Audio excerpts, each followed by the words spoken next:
20 years. It's been 20 years since 9/11, and I wanted to do a video commemorating what it was like for someone who was an ex-Jehovah Witness at the time of the 9/11 attack. Good morning, everyone. This is the Oracle. I wanted to do a video the day of 9/11 20th anniversary, but I had a little too many people in the house. Actually all of them were not Jehovah Witnesses or ex-Jehovah Witnesses. So I kind of wanted to wait until I had the house to myself, because I work from home and I'm able to take a break and commemorate what it was like for me as an ex-Jehovah Witness going through 9/11. And a lot has changed for me personally, professionally, and actually some of my professional changes and even life changes have to do with 9/11. For those of you that are new to my channel, I am a third generation ex-Jehovah Witness. I do not show my face because of my profession, and I do conversational, philosophical videos. I have been out of this religion / cult for a little over 30 years, actually. I was just doing the math. And I try to bring a different perspective because most of the ex-Jehovah Witnesses have not been out as long as I have and haven't. We all have different experiences. Doesn't matter if you just left or you left a long time ago. But I do have to protect the identity of some of the people that I'm going to reference. But I just wanted to go through what happened to me, and I'm just going to kind of go through it exactly as it happened, and you know, how it sort of interlaced with being a former Jehovah Witness. And you know, I hope that it is meaningful to you as you hear about my life. And again, I'll be just giving general things, nothing very specific, again, because I need to protect some things. But I hope it's interesting to you, and I'll just leave it there. And let's go into the narrative. So September 11th, 2001, I worked in a major metropolitan city in the United States. I didn't live in that city. However, the city that I worked in was the city of my birth. So I basically lived on the other, sort of across the bridge. We'll leave it at that. So what I would do every morning is I would drive from my home and I would park my car at the train station. I would take the train station, it would go over a bridge, and I would then get off at the station and I would walk to my job. When it went over the bridge, I was in a major metropolitan city. And it was a city I've known all my life because I was born in this city, and I love it. You know, I love it with all my heart. And that particular day, we were having a celebration, and the dignitaries of that city were going to visit. I was in management. I had my own office, and I actually had a television in my office. And I remember getting to work, and I saw that a plane had hit the Twin Towers in New York. And my first thought was, oh my God, a pilot must have fallen asleep. And that is so crazy. So I remember watching it, but there were dignitaries. There was a big situation that was going on at my job. And because I was part of management, I was hustling around, getting things prepared, and we were going outside with some of the other management staff. So again, I had seen the plane hit. I had a television in my office and I had noticed it, but I just didn't have time to fully process what it was. And my first immediate thought was that somebody fell asleep and slammed into the World Trade Center. And how crazy is that? So I'm outside, and it's a group of us, and we're kind of hanging out, talking, and waiting for the dignitaries of the city to arrive. And we were going to greet them and take them inside of our building. And I want to say the second in command, who was also a very good friend of mine, comes and she pulls me aside and she says,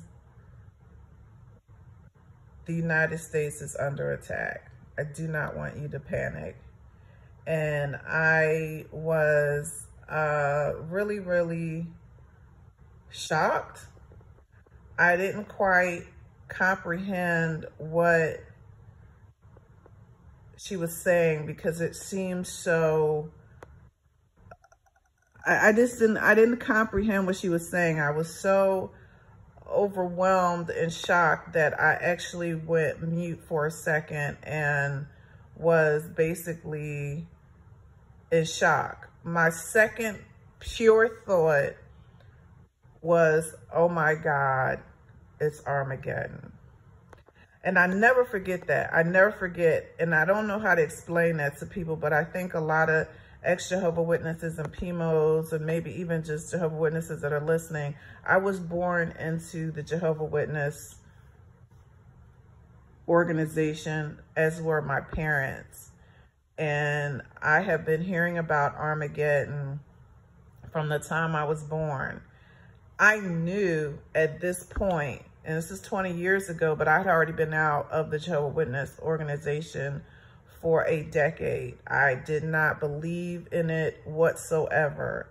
But when I heard that the planes, when I heard someone pull me aside and told me that the United States was under attack, and I could not believe it, I automatically thought that it was Armageddon.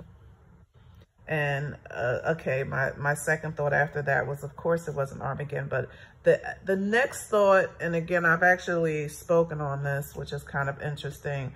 I realized how ethnocentric I was. Because I lived in the United States, I never heard of anything like this happening.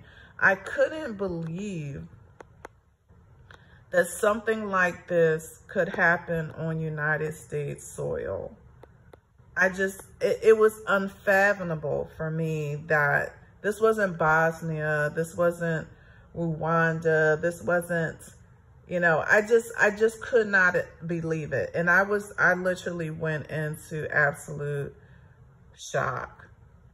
So we go back inside, and I'm speechless. And we go back upstairs, and there was a conference room that actually had a very large flat screen television, and everyone was huddled into this conference room. It was actually like an auditorium, I would say, and everyone was huddled watching it. By that time, the second plane, I had literally been sitting there watching the second plane hit. And I was knocked down. I could not believe it. There were people that were with me that were absolutely crying and screaming. At the time, I didn't quite understand that, but I come to find out that 2 people that I work with lost a family members in the World Trade Center, and were horrified to have witnessed it right in front of our face. And that's why they fell out crying. And I was emotional. I was very emotional. I was in disbelief. I can't even explain it. By that time, the city was under lockdown, and there were emergency personnel all around my city, because we were told that one of the planes was heading in our direction. And they had evacuated all of the any building that had over 5 or 6 stories was evacuated. It was complete pandemonium, and everyone was in absolute positively and horror.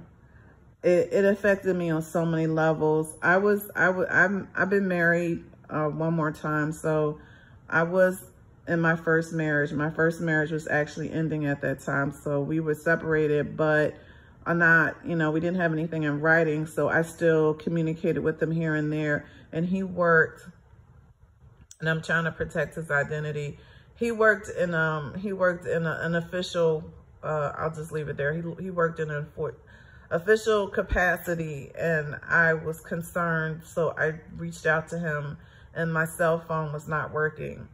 One of my best friends actually worked near the Pentagon, and I panicked, and I was trying to call her, and I could not get through. So it was like the first time that I experienced cell phones being dead. And it was, again, it was a lot of stuff that I think we as Americans took for granted. I never realized that phones could go dead. Nobody could call anybody really at that time. If you were calling in certain areas, the cell phones were not working. And I was completely scared to death for a lot of reasons. Had never seen my city. I wish I had a camera. I was telling my husband, I wish I had a camera to take images of the city at that time. So everyone went home, and most of the people that worked with me they lived in the city. I didn't. I actually lived across the bridge. And the head of the place that I worked, she also lived in the same area across the bridge from me. However, all bridges were closed. All bridges were closed. I mean, they weren't, first of all, they downed all the planes. All the bridges were closed. And I was scared to death that I was going to have to sleep at my office because I had no idea how I was going to literally get home. I couldn't walk it. It was absolutely impossible because I lived too far. I know some people could walk from their job in the city and it would have been a long walk, but I actually didn't live in the city. I lived sort of in what they call the metropolitan area, but it was in another state. But it was literally, if I drove, it would have been about 35 minutes with no traffic. But I was a commuter, hundreds and tens and thousands of people commuted every day.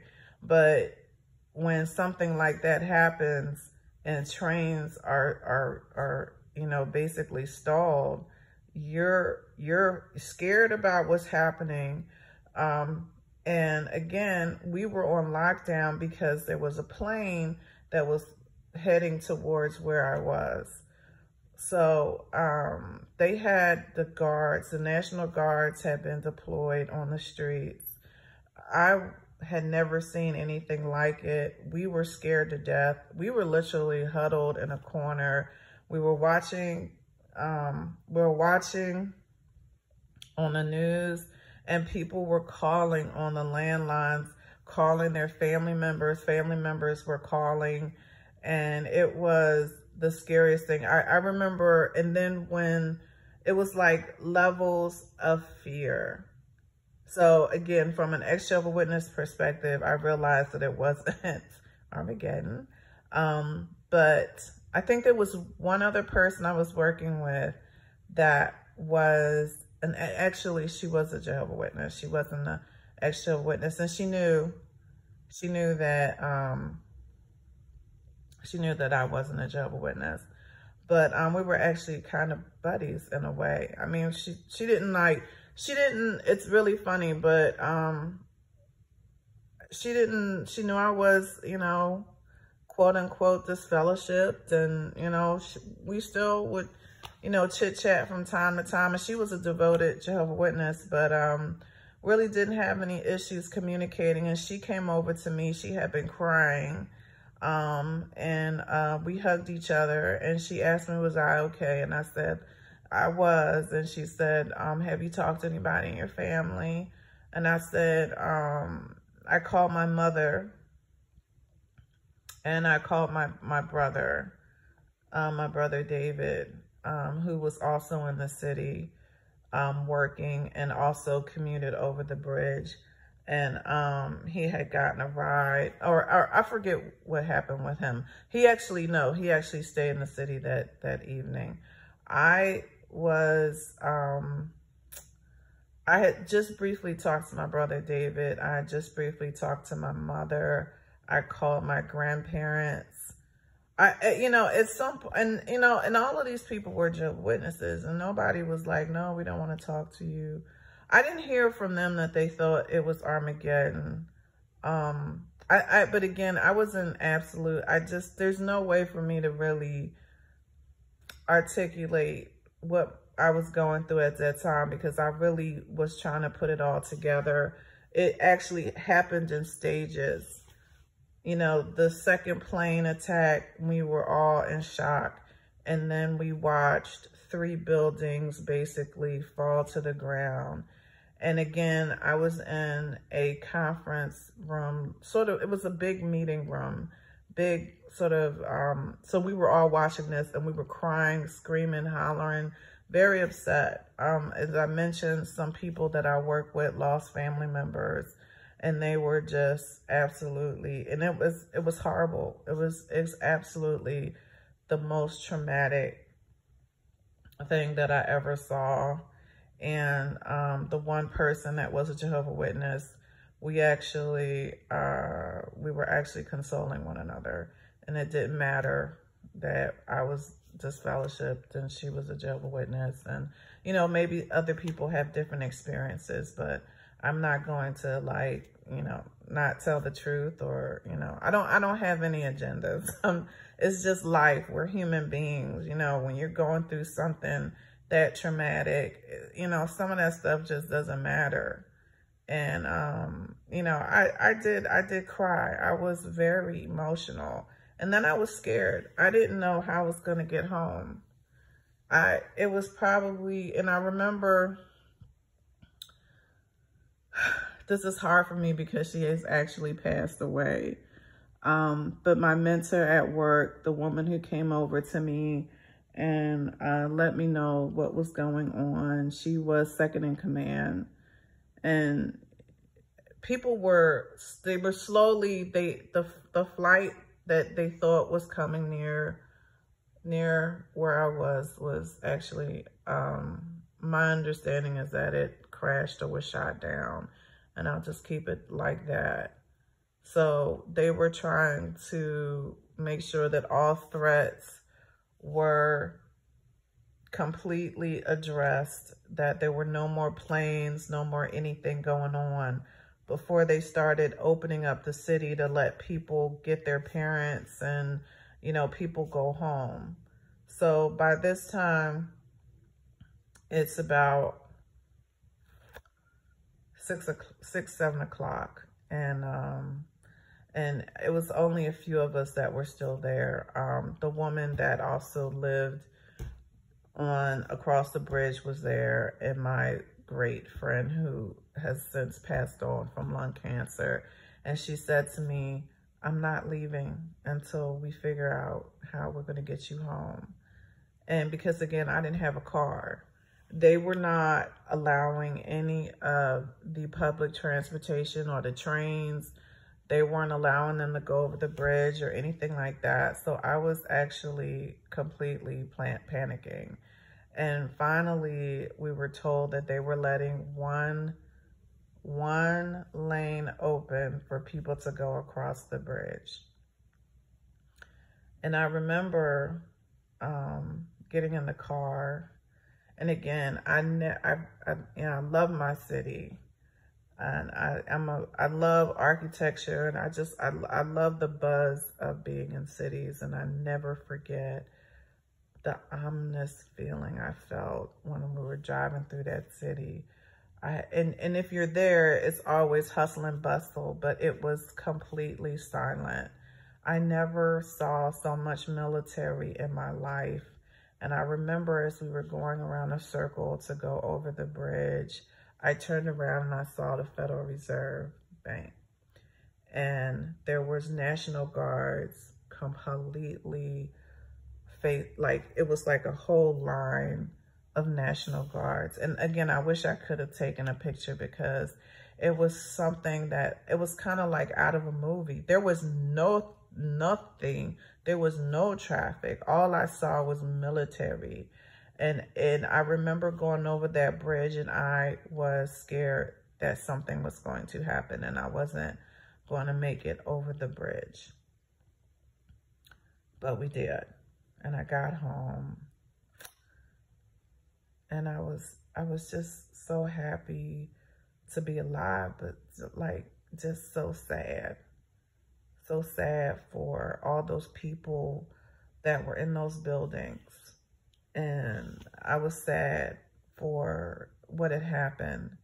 And I can't believe it's been 20 years. Like, my work was closed for about 3 or 4 days, so I was home. I was able to talk with one of my best friends who worked near the Pentagon, and she was stranded. She literally had to walk home, and it was an event. It was an event, and again, I think as I started to kind of get my head together and, you know, sort of come down from the shock and horror of it all. It was shocking to me that I actually at one moment thought it was Armageddon. And that was the pure thinking of someone who had been raised in apocalyptic religion.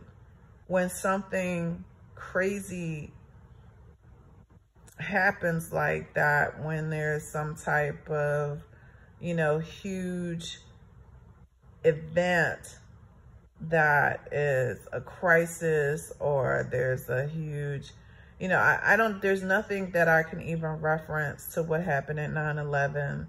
I think because of where I lived and because of the plane that they thought was heading towards that city that I was in, it was a little bit different. And I was, again, I can't even explain because we had a lot of military, a lot of police, a lot of, there were like levels of law enforcement and stuff that I didn't even know existed that I saw that day. I saw things that no one has ever reported on, so I don't feel it's in my place to do that. But it absolutely changed the way that I saw this country. It changed the way I saw life. It changed the way I lived my life. It taught me to enjoy every moment, to make sure that I let people know that I love them. It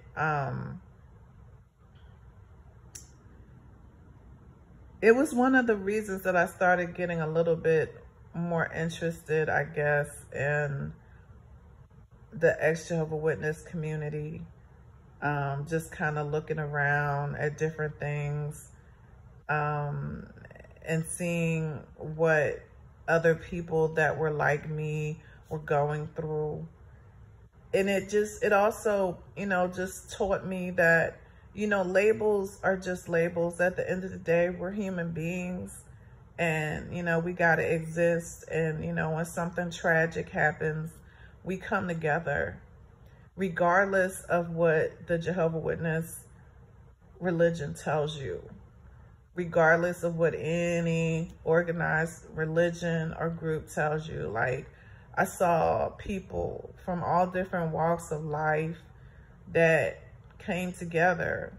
And, you know, as sad as the event was, it was also it also showed that, you know, sometimes we get caught up in our differences and we don't really think about things that we go through together. And, you know, sometimes it takes a tragedy for us to realize that, you know, what we do on this planet and how we choose to live our life and how we choose to you know, spread love is going to make all the difference in the world.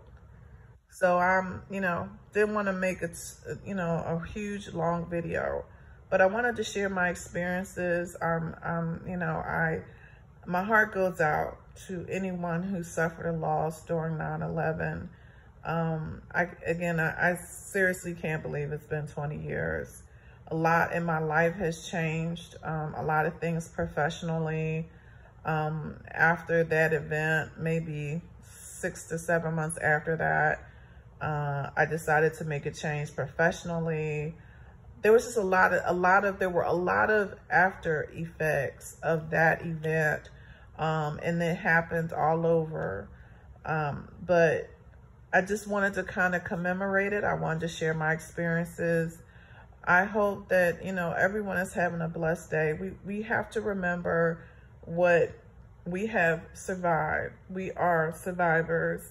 We are people that have overcome some of the most heinous things. There's not one Armageddon. There's things that have happened throughout human history.